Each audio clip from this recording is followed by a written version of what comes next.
Estamos de volta com a mesa de debates aqui na TVE Juiz de Fora.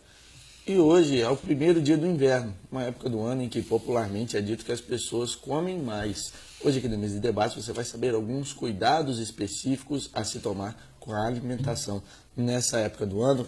Para isso recebemos a nutróloga, a doutora Alice Amaral. Agora, realmente as pessoas tendem a se alimentar mais quando a temperatura baixa? É verdade. Nesse período do ano, por causa do frio, a tendência é a gente sentir mais fome, porque a gente precisa de mais alimento para produzir energia e aquecer o nosso corpo. Então, é o período que a gente, se descuidar, vai embora a nossa estética e a nossa saúde. Eu sempre falo com meus pacientes que é um período ótimo para quem quer iniciar um tratamento de emagrecimento, porque você está com o seu metabolismo mais acelerado, então qualquer dieta é muito bem-vinda nesse período. Doutora, mas então não é o caso a gente ter um tipo de alimento que alimenta, mas não engorda? Como é que é?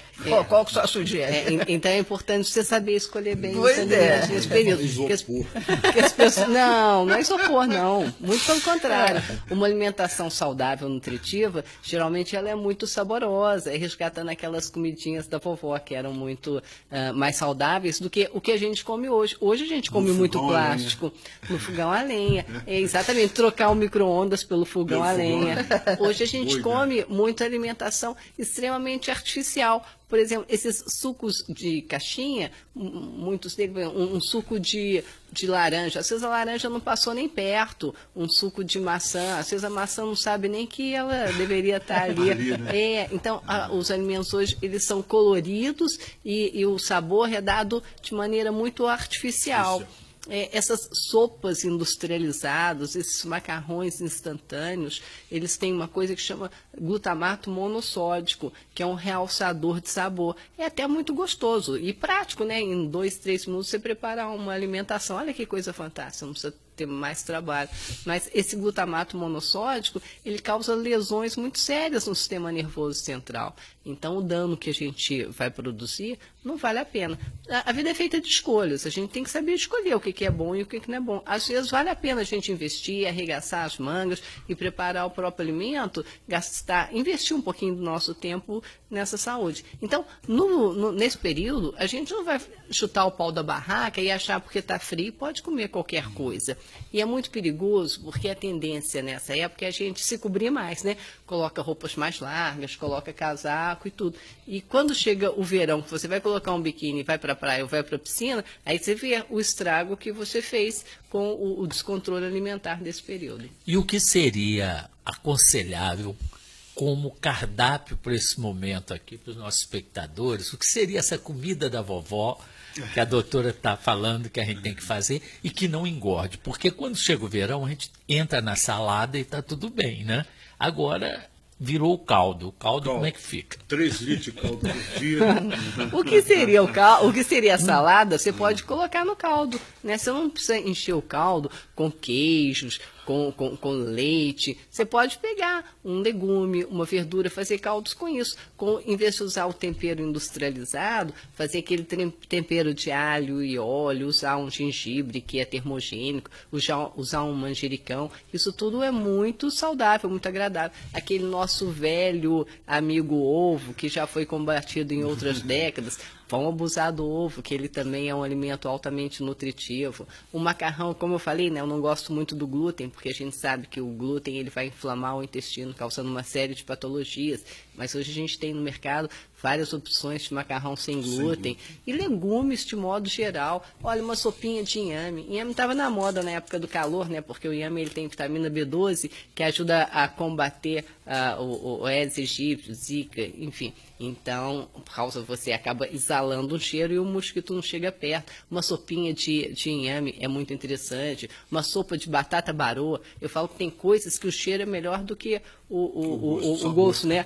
O café e batata baroa, gente, não tem nada melhor. Cheirosíssimo, né? É uma delícia, é um alimento altamente nutritivo. Então, é usar a imaginação, criar e juntar a família para cozinhar junto. É muito gostoso, é extremamente prazeroso. O pessoal costuma também beber mais no inverno, não é? Todo mundo acha que vai esquentar. Bebida alcoólica, né? Porque é. chega o inverno, as pessoas esquecem de beber água. É. E não deve, porque é um período que a gente precisa. A água é o alimento mais importante. Você pode ficar até sem comer, mas você não pode ficar sem beber água. Né? Então, é importante nesse período a gente cuidar para hidratar bem o nosso corpo. Para quem não tem dependência química, até quanto ele pode tomar de vinho por dia numa refeição? Uma tacinha de vinho faz mal? Não, faz bem. Vinho tinto seco de boa qualidade, uma meia taça no almoço ou no jantar, cai super bem. O coração agradece. O coração agradece, o cérebro agradece, ele é rico em bioflavonoides, resveratrol, então traz benefícios e é extremamente prazeroso. Né? Outra coisa também que é interessante as pessoas saberem é que tipo de hidratação é preciso nessa época, pele, mesmo o próprio organismo, porque a gente tem sempre aquela preocupação no verão, de se hidratar, né, de se cuidar fisicamente. A pele da gente fica triste no inverno, né? Principalmente por causa do banho quente.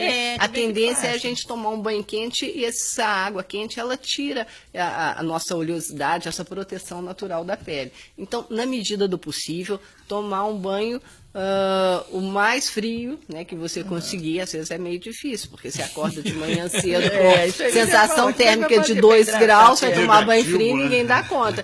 Mas evitar aquele banho que sai fumaça. E a hidratação, ela vem por dentro. É importante você manter o seu corpo muito hidratado. Muita água, pelo menos uns 2 litros de água por dia. A média que a gente orienta é para cada 35 quilos de peso corporal, 1 litro de água. Então, para uma pessoa que pesa 70 quilos, 2 litros de água está interessante. Bebidas quentes, elas ajudam também na hidratação, como um chazinho quente nesse inverno, gente, é tudo de bom, vamos combinar, né? E hidrata, né? E hidrata, com certeza. Mas nada substitui a água pura e cristalina. Né? E água com gás, sem gás, tem alguma recomendação? Não, né? A gente gosta da água alcalina, né? A gente sabe que tudo que acidifica predispõe ao aparecimento de doença e a água alcalina, ela traz alguns benefícios. E esse é o problema também do uso do refrigerante, né? O uso do refrigerante. O refrigerante, ele é muito alcalino e ele é o pior alimento que já foi. Também, né? Que é um teor muito alto, né, doutor? E agora eles inventaram com esses adoçantes, inclusive tem um novo no mercado que é com stevia. Que é a stevia, e os trabalhos atualmente estão mostrando que a stevia, que era um adoçante que a gente recomendava até pouco tempo atrás, a gente já sabe hoje que ela não é tão saudável assim. Então, eu achava que a única que podia ser usada é a stevia. Insuportável de usar. Insuportável, amarga, mas que não era todo tão nociva. Mas os estudos atuais mostram que ela causa vários malefícios, inclusive risco de aborto. Então, hoje em dia, eu já não sugiro mais meus pacientes usar nenhum tipo de adoçante e nem mesmo a stevia. Como é que faz, então? O sabor natural dos alimentos, né? O chá sem adoçante até vai, tudo bem, né? O café sem... Quem gosta de café, gosta de sentir o sabor natural você tem que do café. aos pouquinhos acabando com o adoçante. Vai acostumando. E aí, quando você usa alguma coisa que tenha... Adoçante é horrível, mas quando você usa alguma coisa com açúcar, você vê que ele fica enjoativo. O sabor, ele ficou diferente, não é a mesma coisa. O paladar é uma coisa que a gente consegue condicionar. Eu vou condicionar o meu paladar a gostar de uma coisa que é boa, que é saudável. O filho de italiano, ele já não nasce gostando de massa. O filho de japonês não já nasce gostando de peixe cru. Ele é condicionado, ele aprende a gostar. A primeira vez que você tomou cerveja, você achou ela extremamente amarga. Depois você começou a tomar cerveja e hoje em dia você vê pessoas são apaixonadas pela cerveja, que é muito amarga. Você vai condicionando. Então a gente consegue condicionar o nosso paladar a ingerir alimentos mesmo sem açúcar, com o açúcar natural do alimento. E a cerveja sem glúten é a solução também, não? A cerveja sem glúten é a solução para quem não quer usar glúten, mas aí tem um problema do álcool, né? Então, senhora, sempre tem um problema, não é? Quando é uma coisa é outra. Nossa conversa com a doutora Alice vai continuar no próximo bloco. Voltamos já.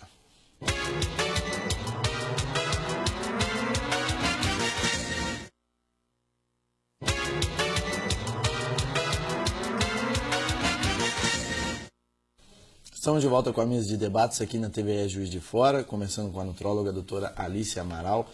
Agora, nessa época do ano, a tendência também de das pessoas terem um sistema imunológico mais baixo, né, mais enfraquecido, tende também as pessoas pegarem gripes, resfriados. Quais os alimentos que seriam ideais para justamente ajudar nisso, nessa época do ano, ajudar no sistema imunológico? Ótima pergunta, isso mesmo. Nesse período a gente está mais propício, né? Principalmente essas infecções respiratórias. Então, os alimentos ricos, principalmente em vitamina C, vão ajudar a aumentar esse nosso sistema imunológico. Então, kiwi, limão, laranja, enfim. Uma coisa também super interessante para ajudar a aumentar o nosso sistema imunológico é o alho. Eu oriento meus pacientes a pegar o dente de alho, aí fatiar como se fosse hóstia, assim, 10 pedacinhos. E de manhã cedo você come, não mastiga não, porque é extremamente desagradável. Então você engole como se fosse remédio. Gente, um dente por dia, não precisa mais que isso não.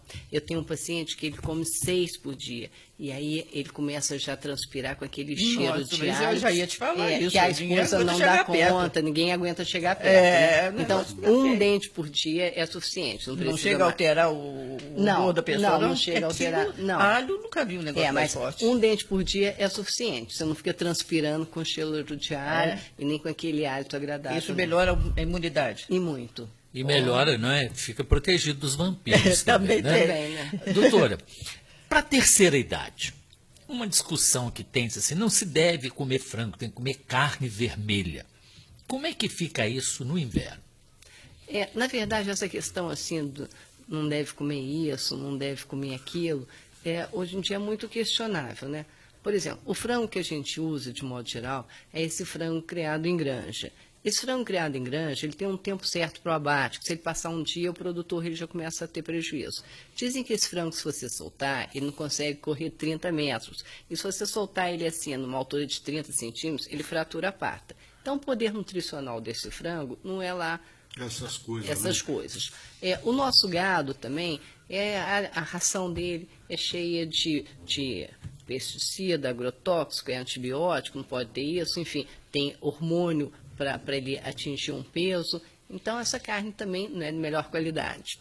O peixe que a gente usa, o peixe de água doce, ele tem a contaminação do mercúrio, né, por causa do garimpo. Então, todos esses carnes têm os prós e os contras. O que eu acho? Eu acho que a gente tem que usar um pouquinho de bom senso. A alimentação está muito ligada ao bom senso. E o ideal é que você faça um rodízio.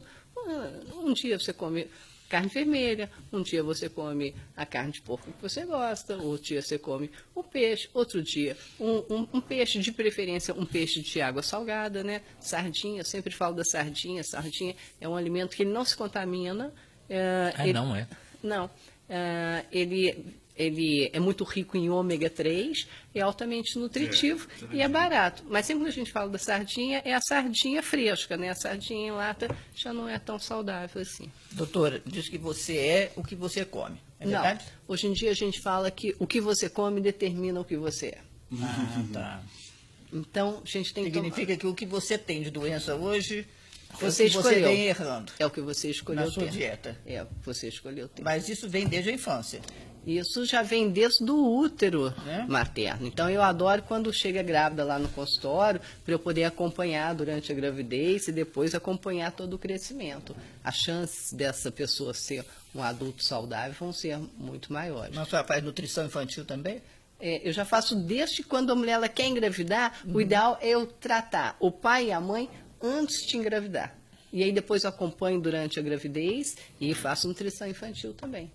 Porque hoje você tem aquela ideia de que o leite é que permite que a criança tenha bons ossos, bons dentes, o leite materno, né? Não, mas o leite de vaca. Mas o leite ele é muito questionado, né? Sim. Cada vez mais a gente pega crianças e adultos também com intolerância à lactose e com hipersensibilidade à caseína, que é a proteína do leite. Né? Então, na verdade, a orientação que eu dou para as mães é amamentar o filho o maior tempo que puder com leite materno. Aí a gente tem só a contradição, aí você vai pela soja, porque você é intolerante à lactose, você vai para a soja. A soja tem grandes problemas de hormônio. Né? Então, a soja é um alimento também que a gente não deve fazer uso. Estudos mostram que se você dá soja para criança, a menina pode ter uma puberdade precoce, menstruar antes da hora. Muitíssimo isso. E o menino, ele pode ter a chamada síndrome do pênis pequeno. Cresce mama, o pênis fica pequeno e ele fica com baixa estatura. Então, se você só trocou aí 6 por meia dúzia. É divulgadíssimo que a pessoa saudável come soja. E, na verdade, não é uma coisa saudável. Não tem nada de saudável na soja, não. Né? E o que é saudável para a criança é o aleitamento materno. Nós temos 2 chances na vida de sermos saudáveis. Uma é nascer de parto normal, cada vez menos parto normal, mais cesárea. E a segunda é mamar o leite materno. A mãe amamentar. Então, se você teve seu filho, foi de cesárea e não amamentou, coitado dessa criança. Coitada dessa criança. E aí começam essas ites, né? Começa com ite. É sinusite, otite, rinite, aí vai no médico, no pediatra, é antibiótico, é corticoide, é antialérgico, aí isso destrói com a microbiota intestinal, né? Então se entra num ciclo vicioso. Eu vejo famílias que tomam, assim, onde as crianças fazem esquema de antibiótico 5, 6, 7, 8 vezes por ano. Gente, a saúde dessa criança foi embora. E no futuro ela vai desenvolver uma doença mais grave. Aí, por quê? Porque doutora, a senhora não pode ir embora sem responder uma pergunta. Você é diabético tipo 2 porque quer? Porque escolhe? Você é diabético tipo 2 porque escolhe. A gente estava falando isso anteriormente. E eu te falei, meu pai ele era diabético tipo 2. E eu escolhi não ser diabética. E eu não sou diabética. Por quê? Porque depois de 2003, depois do projeto Genoma, a gente já sabe que genética não é destino. Né? Genética você tem uma predisposição, mas você não tem necessariamente que sofrer com aquela doença. O que vai determinar como você vai ser, se você vai ser saudável, se você vai ser doente, é a maneira como você vai se alimentar, como você vai cuidar do seu corpo. Diabetes é uma doença que você escolhe ou não ter. É uma doença, assim fala, é uma doença comportamental. Né? Comportamental. Então a pessoa, ela não se alimenta corretamente, ela não faz atividade física, ela fica acima do peso, final de semana, cervejinha, churrasco, não sei mais o quê, e aí ela fala, eu dei azar.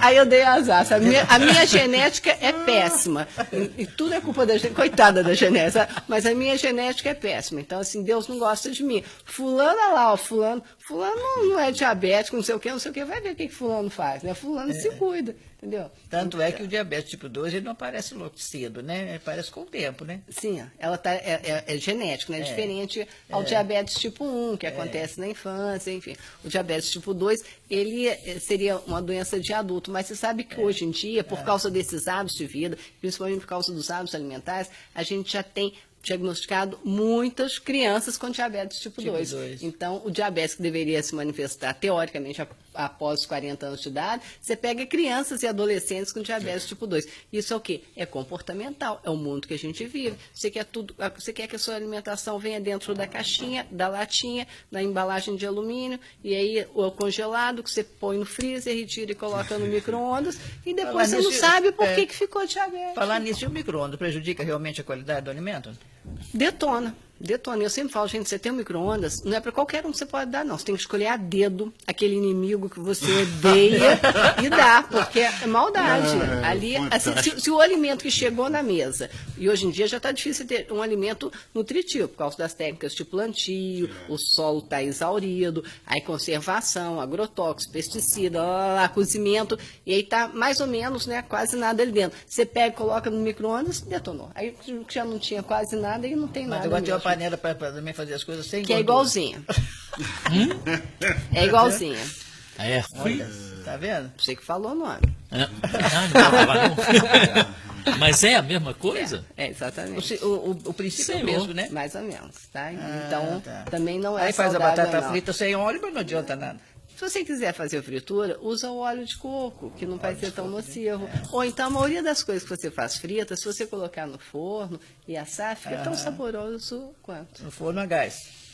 No forno a gás. De preferência. Né? Não, porque o forno elétrico também não faz mal, né? Não é igual ao micro-ondas, não. Aquele forninho elétrico, ou forninho, ou forno a gás. Ou se você tiver Fogão a lenha, né? É, o fogão a lenha da vovó. É. Fogão a lenha. Tem que Pessoa tomar no cuidado. apartamento você com fogão a lenha? Tem que tomar Como é cuidado também vai? também com carvão, né? Não é? O carvão, ele não é saudável, né? Um dos grandes problemas do churrasco é Nós justamente... saindo daqui temos que escolher de que andar que a gente vai pular, né? Porque a gente vai pular de um. Porque você sabe que viver faz mal à saúde, né? Doutora Alice, muito obrigado pela sua presença aqui hoje. Eu na que nossa mesa de agradeço, é um debates. prazer imenso. Agradecendo novamente também a presença do Mauro aqui, nossos debatedores, José Luiz Ribeiro, Neuza Bernardes. Muito obrigado também pela sua companhia. A mesa de debates volta amanhã, às 11 horas da manhã, ao vivo, aqui na TVE Juiz de Fora. E você assiste a reprise do programa de hoje às 7h35 da noite, logo após o Jornal da TVE. Para você, uma ótima tarde e até amanhã.